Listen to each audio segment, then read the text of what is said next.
You know, people think the worst part of cheating is getting caught, but I'm here to tell you the truth.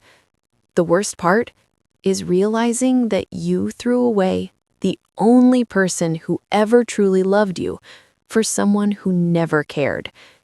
My name is Alina, and this is the story of how a little excitement destroyed my entire life. I wish I could say I'm telling this story proudly, or bravely, or as some kind of lesson I learned and overcame.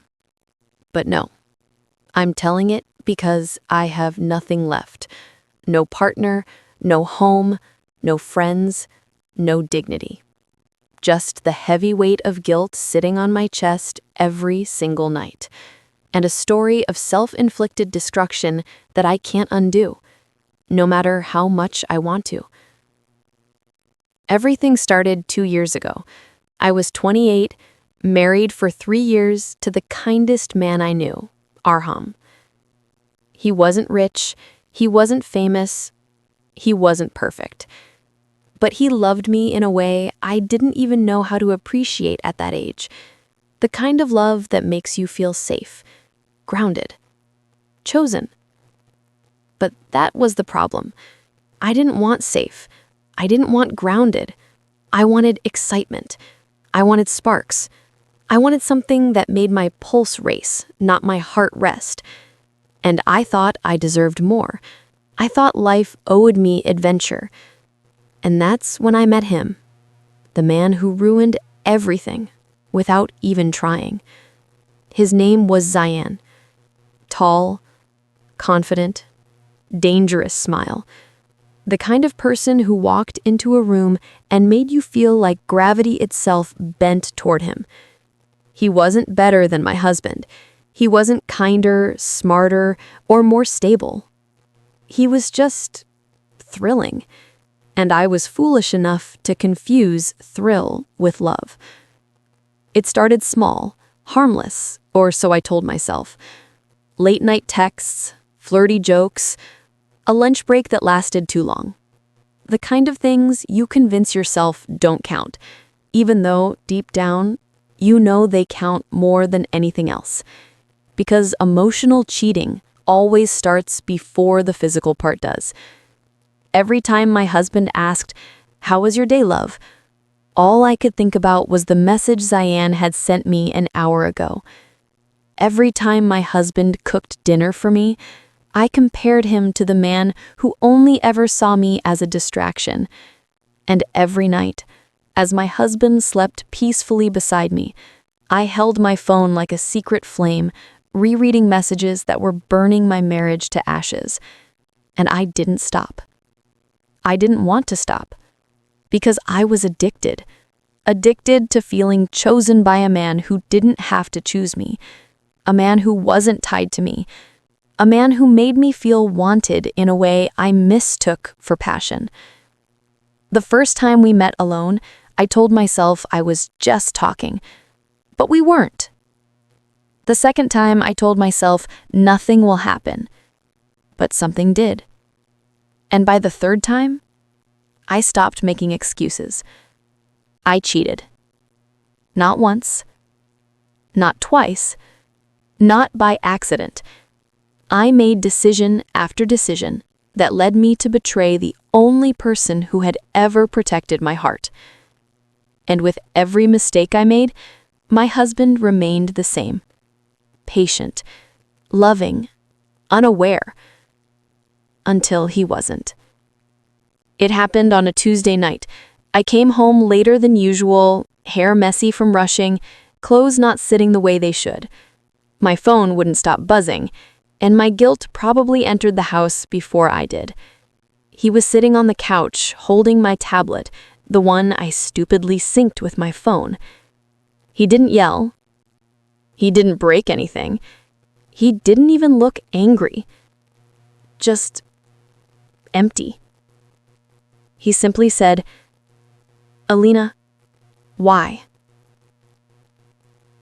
I don't think I'll ever forget that voice. Not broken, not furious, just defeated. Like someone stabbed him slowly, deliberately, and he had no strength left to scream. I tried lying. I tried twisting the truth. I tried crying. But the evidence was there. Every message, every plan, every picture, every timeline. I fell to my knees. I begged. I apologized 100 times. But sorry doesn't matter when the damage is this deep. And then he said a sentence that still echoes in my head every night. He gave you everything I had. You gave someone else everything I wanted from you.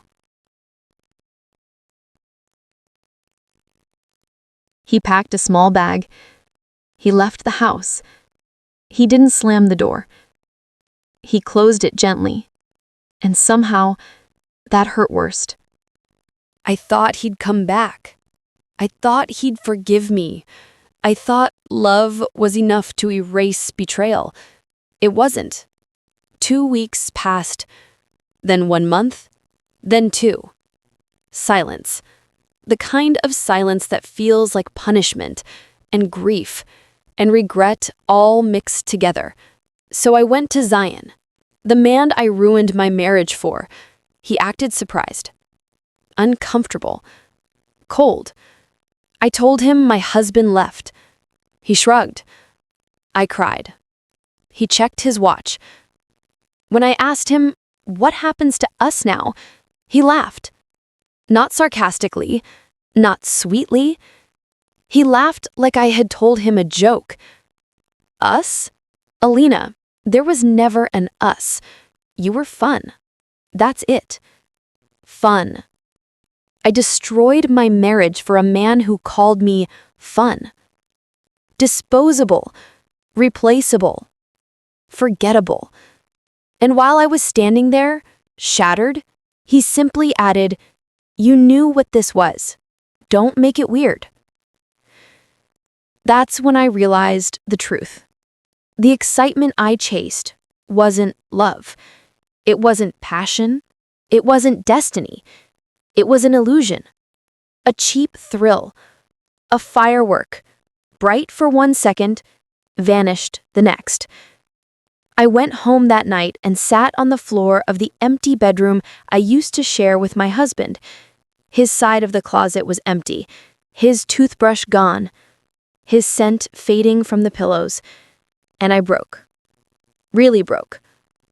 Not the dramatic crying you see in movies, the silent kind, the kind where tears fall without sound because your soul is too tired to scream.